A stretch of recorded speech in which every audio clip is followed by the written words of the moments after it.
Accounting terms जो chapter 2 था वो आपका ऑलमोस्ट कंप्लीट हो चुका है। फिर भी उसमें अगर एक दो बातें रह गई होंगी तो वो साथ साथ आपको क्लियर करती रहूँगी।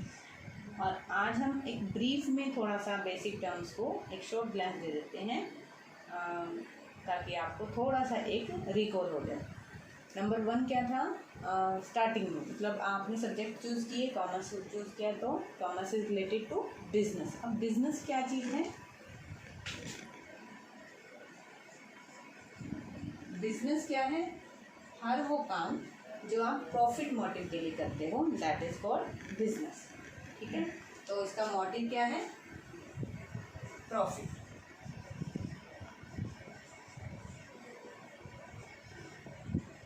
बिजनेस को स्टार्ट करने के लिए क्या चाहिए? पैसा चाहिए। हो सकता है आपके पास पैसा भी हो सकता है आपके पास कुछ सामान भी हो, कुछ प्रॉपर्टी भी हो जो आप बिजनेस में लगाना चाहते हो। तो अब उस चीज़ को क्या कहेंगे? कैश। और जो आपने पर्सनल कोई प्रॉपर्टी और कैश मिलाकर बिजनेस स्टार्ट किया है तो उस सब के टोटल को क्या बोलोगे आप? कैपिटल। बिजनेस स्टार्ट करने के लिए आपको क्या चाहिए? कैपिटल। कैपिटल में क्या आएगा? Cash plus personal property. Okay, business को स्टार्ट किया कैपिटल के बाद आप उस कैपिटल से आपने बिजनेस के लिए सबसे पहले कुछ एसेट्स वगैरह खरीदी होंगी जो कि आपको बिजनेस में आगे इकोनॉमिक बेनिफिट्स देने वाली है, तो उसको बोलते हैं एसेट्स। एसेट्स क्या चीज़ है? एसेट्स वो चीज़ हैं जो आपकी अपनी है, जो आपकी अपनी है वो सब एसेट हैं। जैसे ये यहाँ पे आसपास जो भी मटेरियल है वो मेरा अपना है तो वो मेरी एसेट है। इसी तरह बिजनेस में जो भी सामान लगा हुआ है वो सब उसका बिजनेसमैन की जो है क्या है? एसेट्स हैं, बिजनेस की एसेट्स हैं। तो एसेट जो हमारी अपनी है, विच वी ऑन मीन्स हमारी अपनी। इसी तरह लायबिलिटीज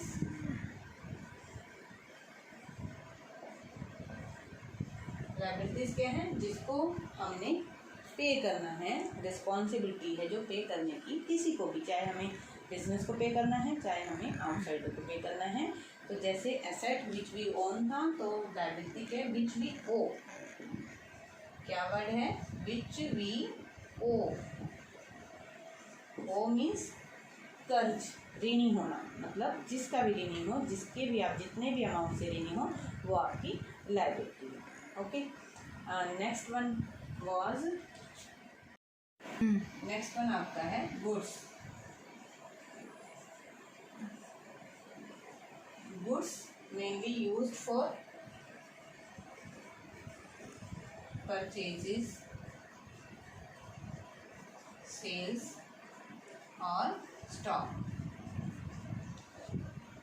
जो भी मटेरियल आप परचेज करते हो, चाहे वो आगे सेल करने के लिए खरीदें, चाहे वो रॉ मटेरियल हो जिसकी आपको प्रोसेसिंग करनी है, वो सब क्या होती हैं? आपकी गुड्स होती हैं। इसी तरह सेल्स, जिस चीज़ की भी आप सेल करते हो वो आपकी गुड्स होती हैं। और जो लास्ट में स्टॉक बच जाता है वो भी गुड्स का ही स्टॉक बच जाता है।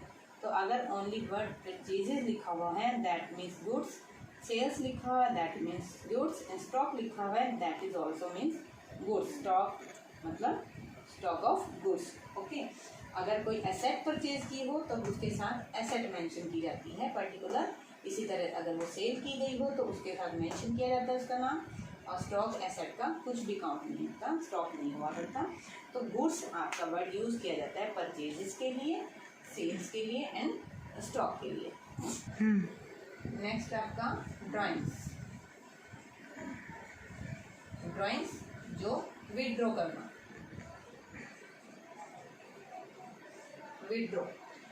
विड्रॉ किस चीज़ का विड्रॉ करना? चाहे कैश हो चाहे गुड्स हो। कैश या गुड्स का अपने प्राइवेट यूज़ के लिए, अपने पर्सनल पर्पस के लिए बिजनेस में से निकाल कर लेना, उसको यूटिलाइज करना, that is called drawings. Withdrawal of cash और गुड्स किस पर्पस के लिए? अपने पर्सनल पर्पस के लिए। इसके एग्जाम्पल मैं ऑलरेडी दे चुकी हूँ, ये सिर्फ एक ब्रीफ में कराया जा रहा है, थोड़ा सा रिकॉल करने के लिए, so that we can start next chapter.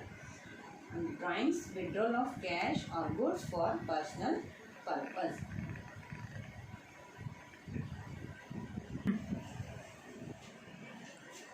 Next one है डेटर। डेटर वो पर्सन जिसने आपको देना है, जिसने आपको कुछ भी पैसा देना है, that person is called debtor. Person from whom or the person who has to pay to us or who owes to us, मतलब हमारा ऋणी है।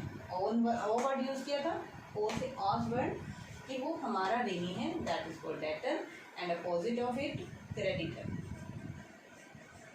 क्रेडिटर क्या है? The person to whom we have to pay, मतलब जिसको हमने पैसे देने हैं वो क्रेडिटर होता है। टू whom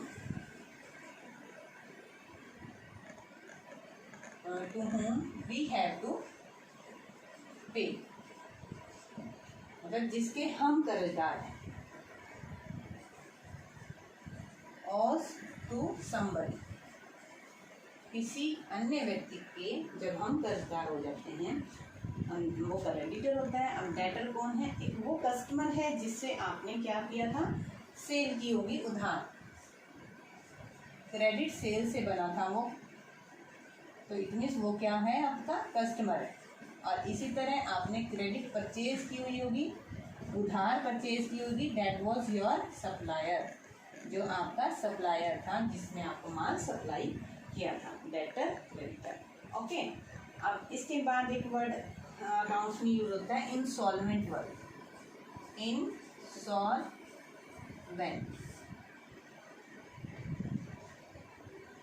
इंसॉल्वेंट वर्ड में इंसॉल्वेंट वर्ड उस पर्सन के लिए यूज होता है that who is unable to pay its debts. Debts means अपने कर्जे जो अपनी पे करने की कंडीशन में नहीं होता, that person is called insolvent person. जैसे आप लोग सुनते हो, जैसे दिवाला निकलना, कि किसी का दिवाला निकलना, तो वो इंसॉल्वेंट पर्सन होता है। दिवालिया जो व्यक्ति है जिसने अपने आप को दिवालिया घोषित कर दिया है, इट मीन्स उसके पास जो उसकी एसेट्स हैं और जो उसकी लाइबिलिटीज़ हैं, तो उसकी एसेट्स जो है लाइबिलिटी से इतनी ज़्यादा कम है कि अपनी लाइबिलिटीज़ को पूरी तरह से क्लियर नहीं कर पाता है, तो वो इंसॉल्वेंट होता है। और opposite of this is solvent. Solvent मतलब जो सॉल्वेंट होता है। सॉल्वेंट का मतलब सवालिया, मतलब जो जिसके पास एसेट जो है उसकी लाइबिलिटी से ज़्यादा होती हैं, that person is called solvent person. Insolvent means the person who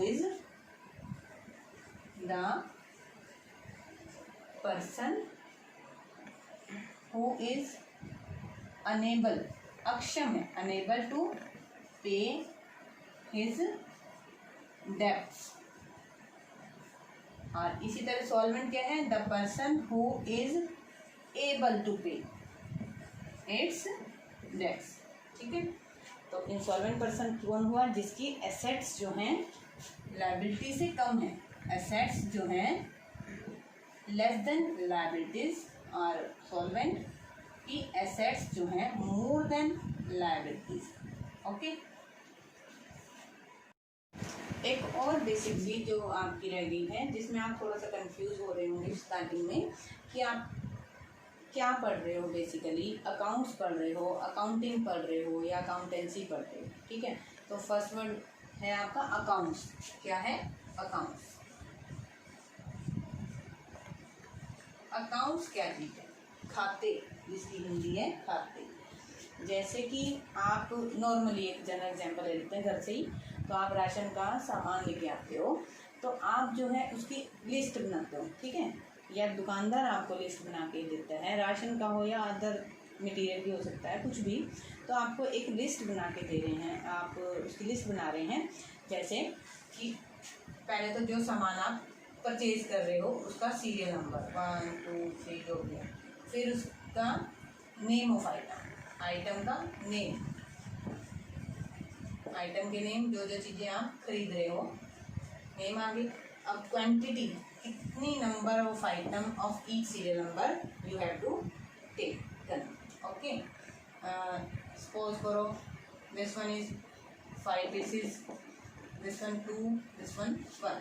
okay, quantity के बाद रेट पर पीस या रेट पर हेड आपका उसका कितना है अमाउंट, उसके बाद उसका टोटल। तो ये तो आपके जनरल के आपने लिस्ट बना ली है। लिस्ट के बाद लिस्ट बनाई है नॉर्मली, तो ये लिस्ट ही आपकी अकाउंट्स हैं। क्या है? आपके अकाउंट्स हैं। तो इस तरह से आप अकाउंट्स को समझ सकते हो कि आपके बिजनेस में जितने भी आपके डीलिंग्स हुई हैं, जितने भी लेन देन हुए हैं, कितने का लेन देन हुआ है, वो सब की लिस्ट तैयार करना अकाउंट्स होता है।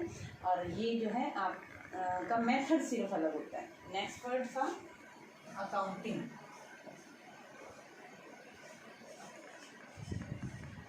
अकाउंटिंग, ठीक है। अकाउंटिंग वर्ड क्या है? अकाउंट्स को मेंटेन करके रखना, that is called accounting. Process of maintaining accounts. Accounts को हम शॉर्ट में ऐसे लिखते हैं, process of maintaining account. Accounts को मेंटेन करना अकाउंटिंग कहलाता है। और next word is accountancy. Accountancy, accountancy क्या है? जो आप मेथड्स पढ़ते हो, जो आप तरीके पढ़ते हो अकाउंटिंग करने के। मेथड्स ऑफ अकाउंटिंग मीन्स आपकी थ्योरी, जो भी थ्योरी आपकी अकाउंटिंग की करते हो आप, सिखाता है जो आपको, वो आपकी अकाउंटेंसी है। तो accountancy is your book name. And accounting जो है, आप अकाउंट्स किस तरह से मेंटेन करना है, आपकी प्रैक्टिकल नॉलेज है। और अकाउंट्स क्या है? जो भी आप रिकॉर्ड बना कर रखते हो, that is your record of transaction. Business के जो भी लेन देन है उन सब का ट्रांजेक्शन का रिकॉर्ड बनाना। इट मीन्स आपको क्लियर हो गया अकाउंट्स क्या है, अकाउंटिंग क्या है और अकाउंटेंसी क्या है। Okay, that's all. Next time we will start new chapter 1 accounts है, आई थिंक सो।